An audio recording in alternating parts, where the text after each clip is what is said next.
En la década de los 90, Ecuador, un país con una rica herencia cultural y una historia de vibrante diversidad, vio surgir una figura política sin precedentes, Rosalía Arteaga. En este contexto de instabilidad política y desafíos sociales, mezclado con un espíritu de resiliencia y una profunda riqueza cultural, ella se convirtió en la primera mujer en alcanzar la presidencia de Ecuador, simbolizando un momento de gran cambio y esperanza. Durante su carrera política, Arteaga enfrentó retos significativos. Su breve mandato presidencial estuvo marcado por tensiones políticas y una controversia constitucional que cuestionó la legitimidad de su liderazgo. Sin embargo, estos desafíos solo subrayaron su determinación y compromiso con el progreso en su propio país. Tras superar las turbulencias políticas, su dedicación a la educación y la protección ambiental no disminuyó. Escribió obras significativas y lideró iniciativas culturales y educativas, influenciando a futuras generaciones en Ecuador. En nuestra conversación de 30 minutos, con 8 preguntas relevadoras, profundizamos en cómo su impresionante trayectoria y conocimientos en educación y política, en este momento de gran cambio tecnológico con la inteligencia artificial, pueden ser un catalizador para el cambio social y la igualdad de género. Venga, descubra con nosotros la trayectoria de una líder excepcional, un ícono de resiliencia y progreso, con su propia visión sobre los desafíos y oportunidades de nuestro mundo moderno. Yo soy su anfitrión Michael Puskar. Muchas gracias por estar con nosotros. Por favor, dejan sus comentarios abajo. En el primer episodio de la serie de entrevistas con Entrepreneur Magazine, presentamos la expresidenta de Ecuador, Rosalía Arteaga. Señora Presidenta, bienvenida a Entrepreneur Magazine. Muchas gracias, Michael, y gracias por la posibilidad de este diálogo también. Estoy a las órdenes. Excelente. Bueno, señora Presidenta, vamos a empezar con algo que yo sé es muy importante para usted, y eso es el emprendimiento femenino en América Latina. Según informes recientes, las startups lideradas por mujeres recibieron menos que 3 de todas las inversiones de capital de riesgo en 2023. Entonces, ¿qué podemos hacer para apoyar mejor a los emprendedores en Ecuador y en toda América Latina? Usted está hablando de algo que es una dolorosa realidad. A las mujeres nos cuesta más trabajo ser consideradas para un crédito, ser consideradas para o para que tengan fe en nuestras propias ideas, ¿no? Y yo creo que hay que trabajar mucho primero en lo que llamamos autoestima, self-esteem de las propias mujeres, emprendedoras o políticas o emprendedoras sociales o de lo que se trate, tener más confianza en que nosotras sí somos capaces de todo y que debemos tener esa confianza en nosotras mismas. Luego, es evidente que hay que buscar generar networks, ¿no? Yo creo que las mujeres en eso no hemos sido tan hábiles como los hombres, tal vez porque nuestros networks han sido de mamás, hablando de los problemas de los hijos, de cosas domésticas, pero no tanto de trabajo. Y ahí me parece que tenemos que ganar un mayor espacio. Y por supuesto, convencer a los diferentes sectores, primero de que las mujeres, y esto es verdad, somos mejores pagadoras, pagamos más los créditos. Usted ha visto iniciativas como la de Graham Bank y otros, reconocen que las mujeres pagan mejor, que el dinero que reciben no lo gastan en trago, en licor, lo gastan en su hogar o lo gastan en su emprendimiento, lo invierten. Y entonces yo creo que con esas evidencias podemos mejorar el nivel de apoyo a los emprendimientos de mujeres en América Latina y en el mundo también. Yo estoy absolutamente de acuerdo, y en realidad a mí me parece que la perspectiva de una mujer en la oficina es muy importante, es fundamental. Y a propósito, no es solo emprendimiento, pero la tecnología también. He visto de primera mano cómo la tecnología puede acabar con la pobreza generacional. Es como una persona puede cambiar la futura de toda su familia trabajando en la tecnología, pues mejor si pueden crear su propia empresa en alta tecnología. Entonces, señora Presidenta, ¿qué podemos hacer tanto a nivel gubernamental como individual para alentar a más jóvenes de familias trabajadores, mejor dicho, clase trabajador, para trabajar en la tecnología? Y más antes, ¿cómo creamos acceso igualitario a la educación en estos barrios? A ver, primero, yo creo que a las mujeres nos hicieron creer que éramos malas para matemáticas y por lo tanto malas para la ciencia y por lo tanto malas para la tecnología, ¿verdad?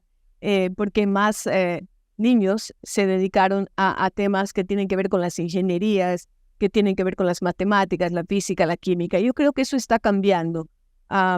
Y esto es en el mundo entero. Yo recuerdo aquella película sobre la NASA, cuando las mujeres negras eran las fundamentales y las llamaban casi eran como las computadoras, ¿no?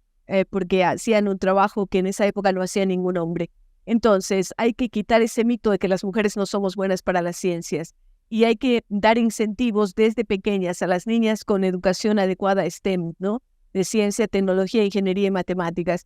Yo creo que cada vez hay más conciencia de esto y dar oportunidades a las chicas para que demuestren que son buenas para las ingenierías, para la creatividad, para las matemáticas, para las ciencias en general. Por ahí debemos empezar siempre con un esfuerzo grande en educación. Y claro, también en los países de América Latina en general, no solamente las mujeres, sino para los hombres, es difícil hacer una carrera en ciencias.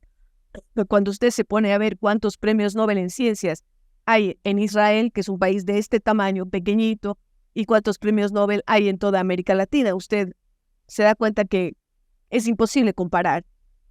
Y entonces quiere decir que no hemos podido crear un ambiente adecuado para que los jóvenes se inclinen por las ciencias.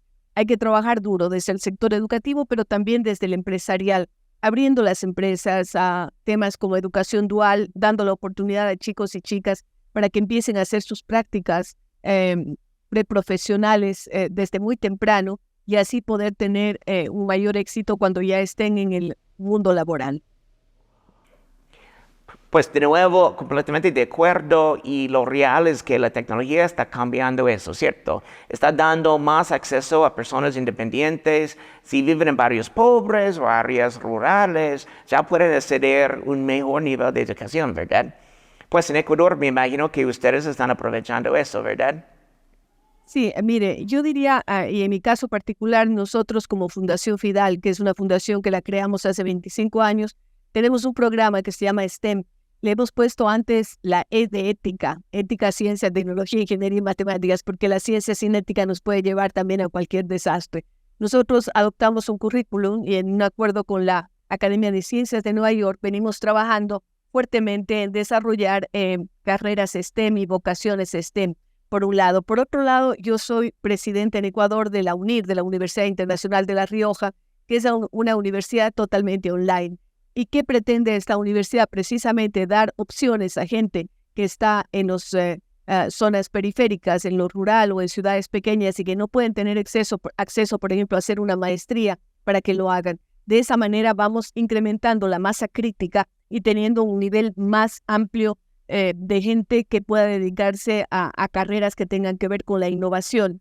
Usted lo ha mencionado, inteligencia artificial, si es que no nos subimos a ese carro, pues vamos a quedar totalmente rezagados. Y entonces, todos estos temas que además ahora están casi a la distancia del apretar un botón, ¿no? Porque a través del Internet podemos entender mucho lo que está ocurriendo y aprender muchas cosas, pero a los niños y jóvenes hay que entrenarles, hay que incentivarles para que sepan que tener Internet no es solamente para jugar, que no es solamente para chatear con los amigos, que es para aprender. Y por allí pueden venir muchos de sus conocimientos, por supuesto, que puedan hacer un cambio real en sus vidas y en las vidas de otras personas, porque cada persona que emprende indudablemente va a tener detrás de sí otras personas a las que emplea o a las que compra suministros, a las que les brinda servicios y entonces se vuelve en una cadena virtuosa de lo que podría ser la productividad.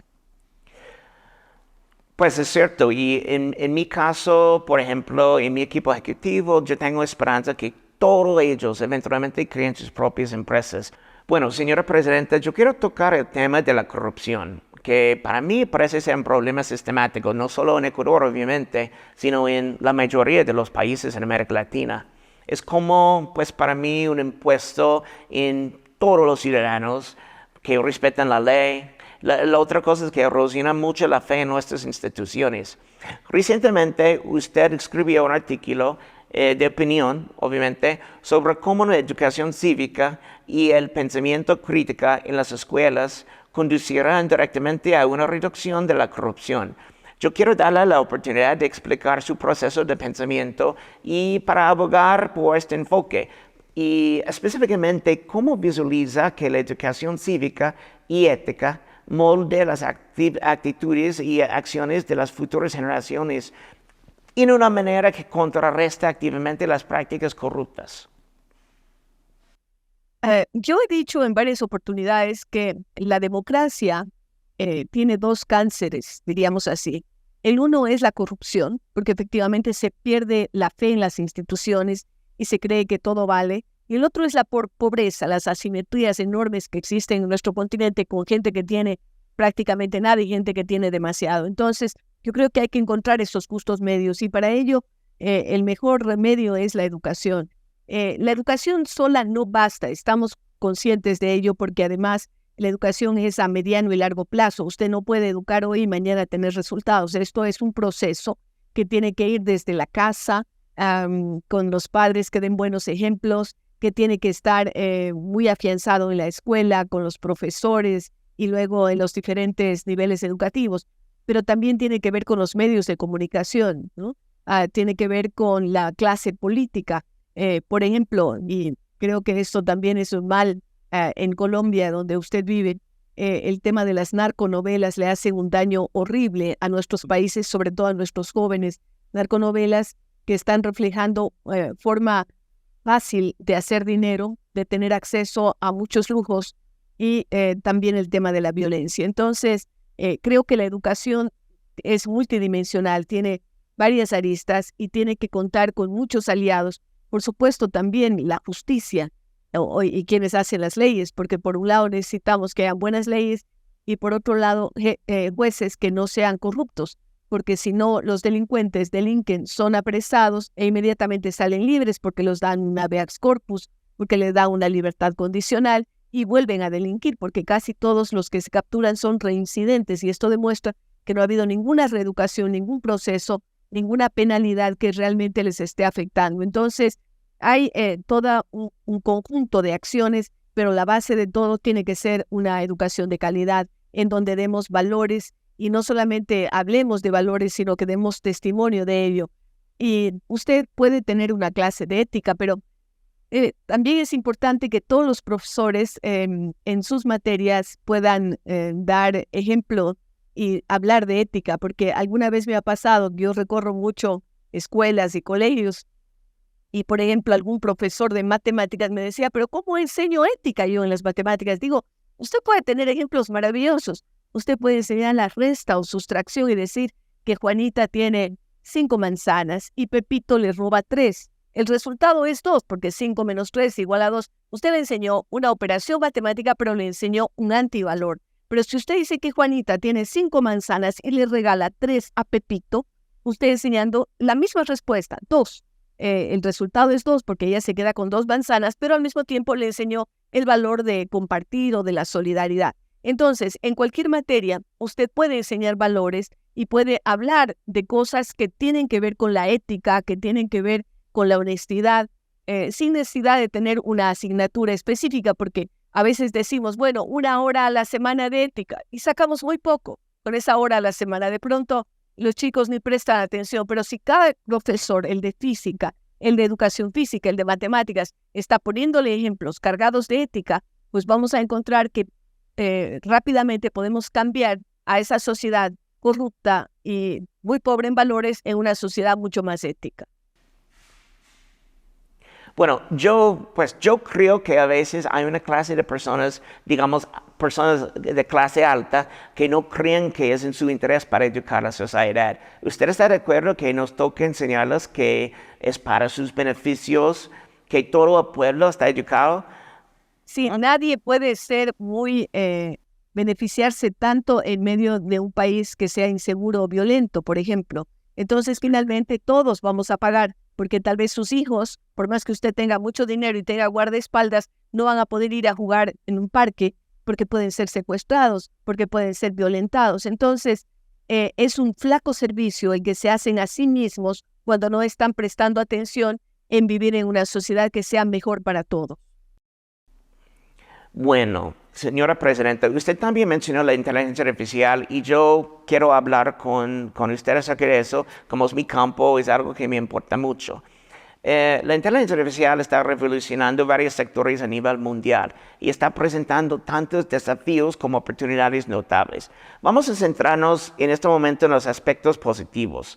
Hoy en día estamos viendo un auge sin precedentes en la innovación y es impulsado en gran medida por nuevas tecnologías y empresas que están usando la inteligencia artificial. Algunas de mis empresas a propósito tienen oficinas en Quito y yo mismo soy testigo del increíble talento que tienen en su país, señora. Entonces, considerando el potencial de Ecuador en este panorama en evolución de la inteligencia artificial, ¿cómo puede el país posicionarse no solo para participar, sino también para liderar esta ola de avance tecnológico? Usted lo mencionó bien, el ecuatoriano en general es muy capaz. Y yo recuerdo que por los años, no sé, 70, 80, 90, los ecuatorianos eran líderes en desarrollo de software bancario. Es decir, estamos hablando del siglo pasado.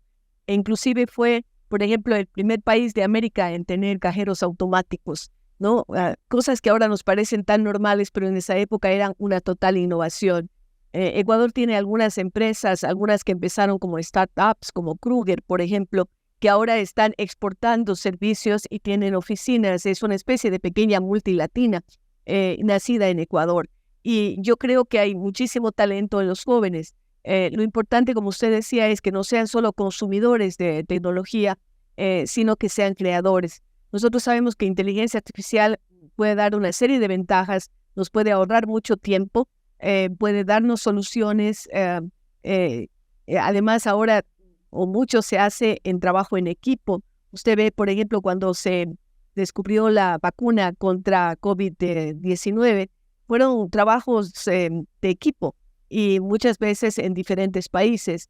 ¿Esto qué quiere decir? Que no importa dónde usted esté, que puede ser parte de equipos que estén muy a la vanguardia en avances tecnológicos y científicos. Y por otro lado, también pensar en cómo desde los gobiernos se debe estimular ese tipo de emprendimientos, diríamos así, tecnológicos, dando la oportunidad a los jóvenes de estudiar fuera, de trabajar aquí con las empresas, con las propias universidades, de tal manera que podamos ser un país mucho más proactivo en lo que tiene que ver con temas como robótica, inteligencia artificial. Hay por aquí una pequeña empresa que se llama Robotic Minds y yo cada vez que veo cuántos triunfos se llevan los chiquitos haciendo robots porque son niños, ¿no? Y salen en competencias y van a los Estados Unidos y van a China y ganan las competencias, ¿no? De robots fabricados por esos niños ecuatorianos. Entonces, concuerdo, hay mucho talento, hay que dar las oportunidades e ir buscando cuáles son los beneficios. Ahora, riesgos hay muchos también, ¿no? Se habla de trabajos que van a desaparecer y pero al mismo tiempo surgirán otros, ¿no? Entonces yo no creo que hay que asustarse tanto por eso y pensar siempre que la ciencia y la tecnología, incluida la inteligencia artificial, tienen que ser instrumentos en manos de los seres humanos y tienen que ser instrumentos utilizados para el bien. Claro, nunca vamos a saber hasta dónde va a ir el poder de la inteligencia artificial, no lo sabemos, pero en todo caso pensemos que debemos estar preparados en todas las sociedades. Yo recuerdo ese libro del señor Robert Wright, el primer ministro del trabajo de la administración Clinton. El señor Wright publicó un libro que se llama Los Trabajos y allí decía, hay diferentes tipos de trabajos y lo publicó, estamos hablando de la época Clinton, ¿no? Más o menos por esa época. Y decía, hay varios tipos de trabajos. El trabajo de los trabajadores rutinarios, aquellos que ponen un tornillo, que hacen esto, lo otro rutinariamente. Bueno, esos trabajos se van a acabar, lo van a hacer los robots. El trabajo de personas que se dedican a los servicios, allí tal vez es un poco más difícil reemplazar porque se necesita empatía, se necesita pues un camarero, una persona que le atiende en un aeropuerto, etcétera, que tengan esa empatía con las personas. Y decía, están los analistas simbólicos, aquellos que no solamente solucionan problemas, sino que también los crean, ¿no? y decía, pues bueno, allí está esa masa crítica de la población que es la que nos va a dar la solución a muchos de los problemas que tenemos actualmente en el mundo. Bueno, vamos a seguir con este tema porque en realidad me preocupa mucho. Yo pues tengo empresas, por ejemplo, que venden software y cuando venden este software, 20 puestos de trabajo desaparecen en el cliente. Y pues estos trabajos están en sectores que dependen de trabajos manuales y repetitivos y justamente sostienen los medios de vida de muchas familias en la clase trabajadora. Entonces, pues en los casos donde la implementación de la inteligencia artificial resulta en la pérdida rápida de los trabajos y para mí eso es cada vez más común, pues lo que yo vi. Y la tecnología está avanzando mucho más rápido que pensábamos. Ante estos desarrollos, ¿cómo deben prepararse y adaptarse países como Ecuador? Sí, es indudable que hay un riesgo y no solamente aquí, sino del mundo entero. Usted ve grandes empresas, llámese Walmart o el propio Google o los otros, están despidiendo a mucha gente en el mundo entero. Es decir, ya empezaron estos problemas. Yo recuerdo en ciudades como Detroit, que dependían de la industria automovilística, pues hubo una gran crisis, sobre todo cuando los autos empezaron a fabricarse más en Corea, en Japón, en otros países, ¿no? Y entonces la industria sufrió y claro, ciudades enteras se estancaron. Pero al mismo tiempo hay que buscar otro tipo de soluciones. Yo diría que, por ejemplo, países como el Ecuador deben fomentar más empleos verdes, ¿no? Relacionados con temas que tienen que ver con la protección de la naturaleza, con el tema del reciclaje, del reuso de las cosas. También trabajar mucho con los jóvenes para desarrollar esas aptitudes STEM que son necesarias y también pensar que Ecuador, como buena parte de América Latina, son países agrícolas y si bien la inteligencia artificial va a encontrar espacios allí para desarrollarse, pues también habrá espacios para los seres humanos. Yo diría que hay que ir en un equilibrio que no siempre es fácil mantenerlo, tratando de generar empleos adecuados para las personas, pero al mismo tiempo sin descuidar y sin dejar de ver que inteligencia artificial va a generar desempleo en algunos casos. Esto es real. Estoy de acuerdo, señora, y la tecnología avanza sí o sí, ¿cierto? Tenemos que adaptarnos. Bueno, vamos a cambiar temas y aprovechar y preguntarle acerca de la liquidez. Es un sustento de todas las empresas, pero especialmente los emprendedores. Y mis contactos en Ecuador me han dicho que tienen dificultades para obtener préstamos para sus negocios. Es un problema en Colombia también, a propósito.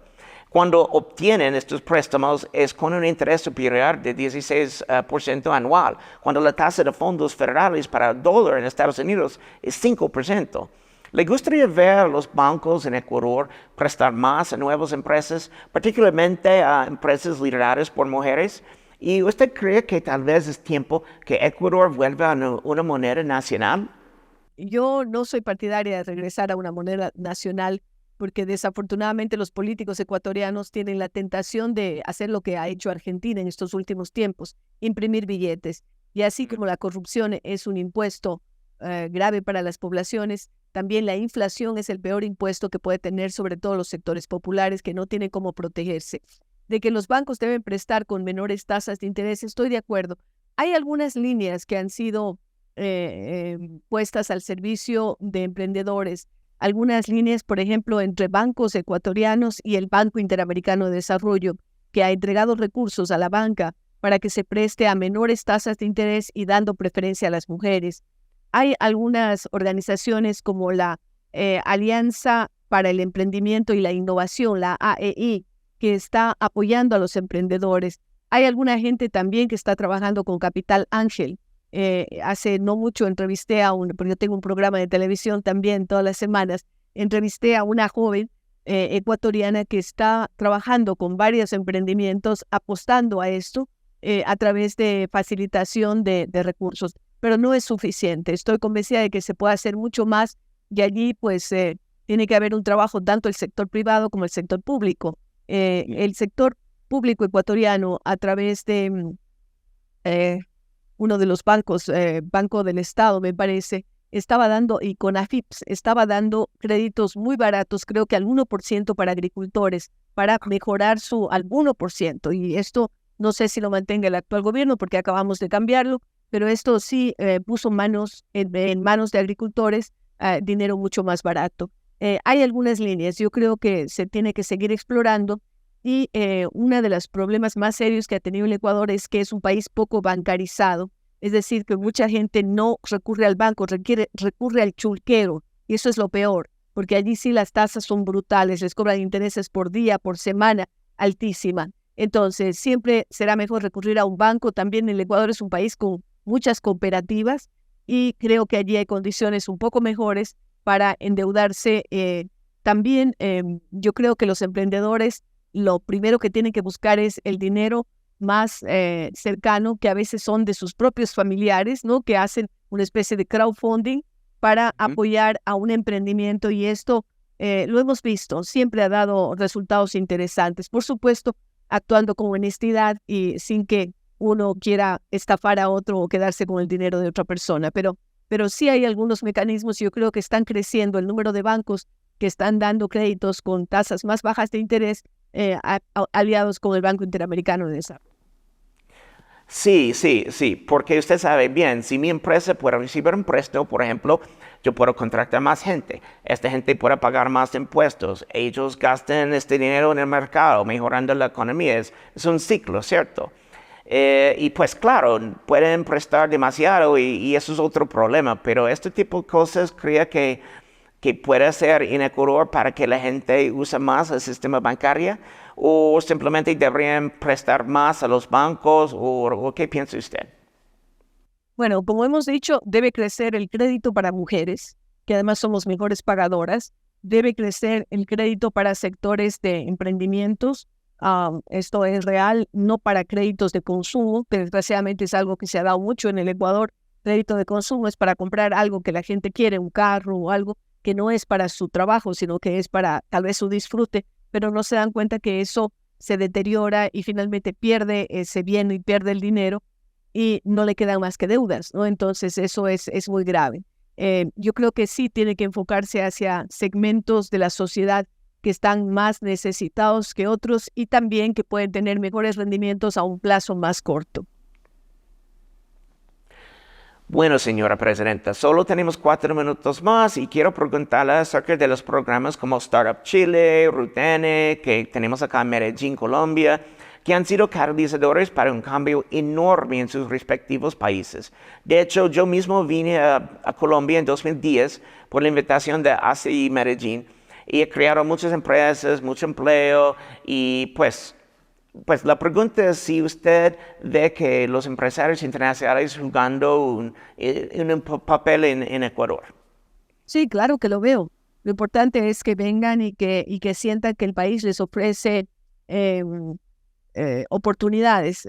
Yo creo que Medellín es un buen ejemplo de haber sido una ciudad aterrorizada por la narcoguerrilla, por los narcotraficantes, logró salir de esa situación y ahora es un espacio atractivo, sabiéndose que Medellín siempre fue uno de los motores de la economía en general, Antioquia, ¿no? Uno de los motores de la economía colombiana, esto lo sabemos.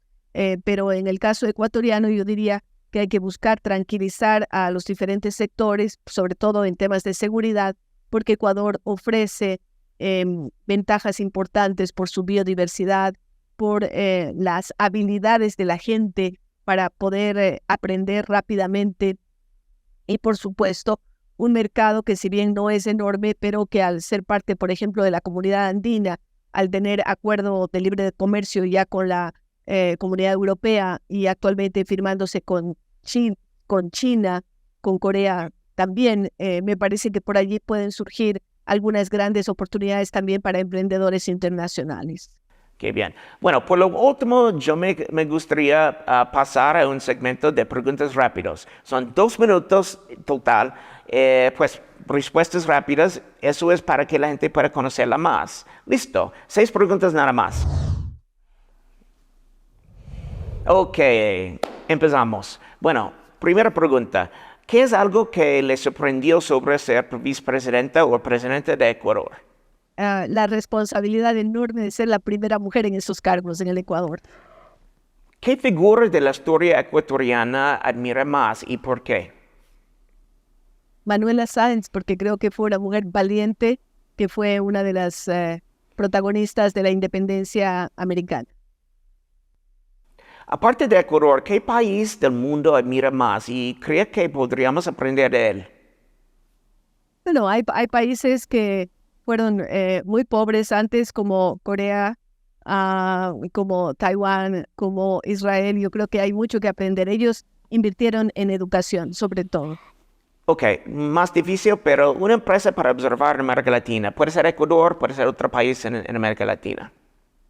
Bueno, creo que hay varias, pero hay una que me encanta, ecuatoriana, que se llama la empresa Pacari, la que desarrolló la industria del chocolate y que empoderó a los agricultores y demostró que el Ecuador tiene el mejor cacao del mundo, el mejor chocolate del mundo. Un libro que recomendaría a los oyentes para aprender más sobre Ecuador. Wow, esa es una pregunta complicada. Creo que hay muchos libros. Yo soy muy amiga de la historia, entonces, no sé, hay libros de historia antiguos, ¿no? Que me gustaría, pero tal vez yo diría que habría que buscar algunos libros de fotografía, de fotógrafos muy valiosos en el Ecuador, como Anne Halser, como Pablo Corral, en donde al mismo tiempo que usted ve las fotografías y queda, wow, deslumbrado por los 4 mundos del Ecuador, Sierra, Amazonía, Costa y Galápagos, uno tiene textos y puede aprender más. Entonces, recomiendo, si quiere una visión rápida, estos libros de fotografías fantásticas de paisajes ecuatorianos. Ok, última pregunta, señora presidenta. ¿Cuál es el problema más grande que enfrenta Ecuador hoy en día? Seguridad este rato, porque Ecuador siempre se consideró una isla de paz y de pronto nos despertamos en medio de una pesadilla. Entonces yo creo que este gobierno tiene que trabajar mucho para dar seguridad a sus habitantes antes de que las cosas empiecen a deteriorarse más. Bueno, eso es todo para hoy, señora presidenta. Muchas gracias por su tiempo. Yo sé que usted está muy ocupada. Y por nuestros oyentes, muchas gracias. Por favor, si le gusta el contenido, no olvide de suscribirse y a seguirnos en la página web. Muchas gracias y hasta la próxima vez.